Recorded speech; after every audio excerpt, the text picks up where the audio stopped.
the trust in politicians is at an all-time low. There's no doubt that this is likely to be a very low turnout because of the kind of corruption that's suspected by the public about the politicians and the establishment. What have you unearthed, Khalid? What have you seen in terms of the way our money is dealt with by the British establishment, whichever party has been in power over the last 30 years?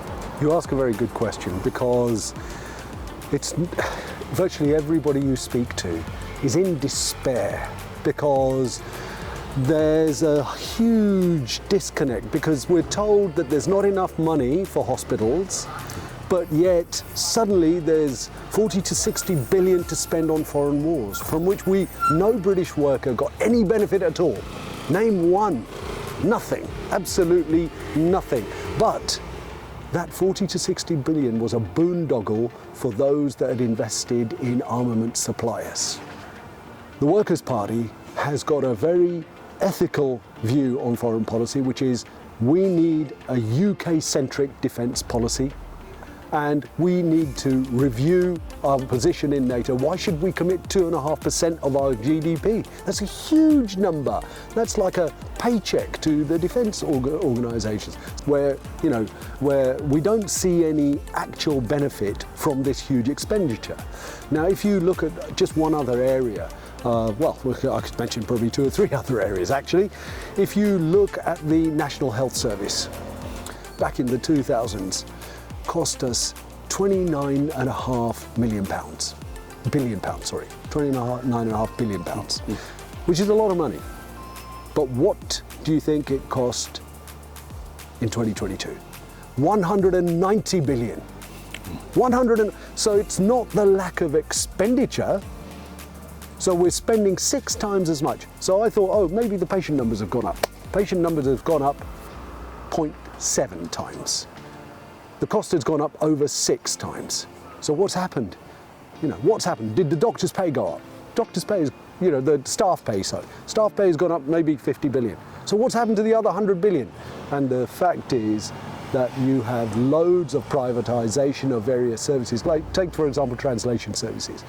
I was told by somebody on the inside, this is anecdotal, but I was told that as a translator, she would be called in. About 30% of the time, the patient would cancel, and she'd a lot of the time, because she was paid £15 an hour, she'd just ignore the payment. Then she was told to go via an agency, as it was an outsourced service, and she found out that the agency now has to be paid every time she turns up. The admin has been pulled, so the instances of turning up and the patient not being here, in her view, was increased.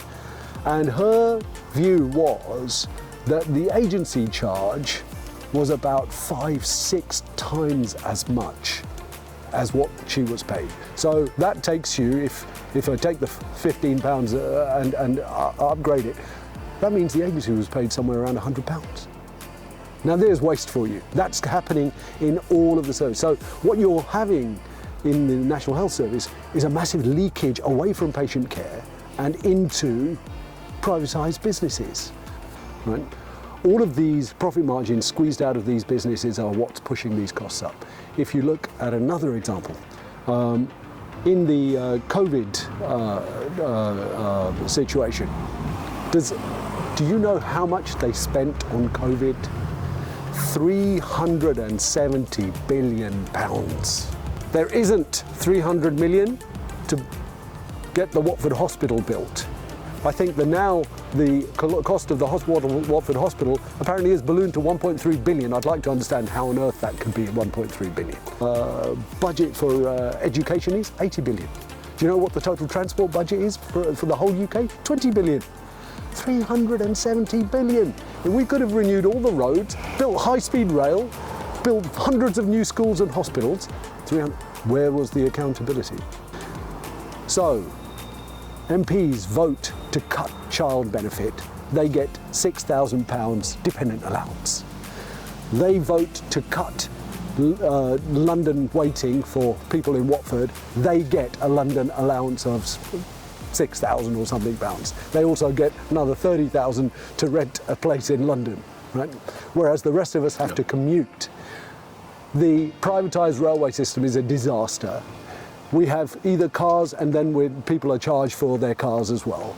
The railway fares are astronomical, so people are paying through the nose all the time for transport as well.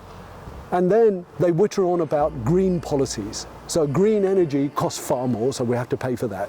But they ignore the fact that rail travel is over 6 times more energy efficient than car travel. Have you heard a single politician talk about renationalising railways, putting high-speed rail networks in throughout the country and getting towards net zero using that strategy? Wouldn't that be the right thing to do? So the Workers' Party has got a very clear policy, which is renationalise the railways. All natural monopolies should be under state control. What's your stand on Gaza?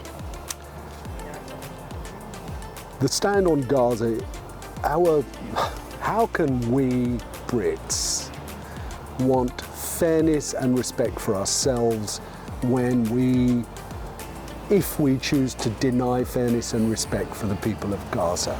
How can we want safety in our own homes if we deny safety for the homes of the people of Gaza? How can we want stable and peaceful futures for our children if we countenance the daily butchering of the people of Gaza? How can we demand a sovereign Britain where we make our own decisions, our children make their own decisions, and then say that the Palestinians, their decisions have to be signed off by an occupying power called Israel?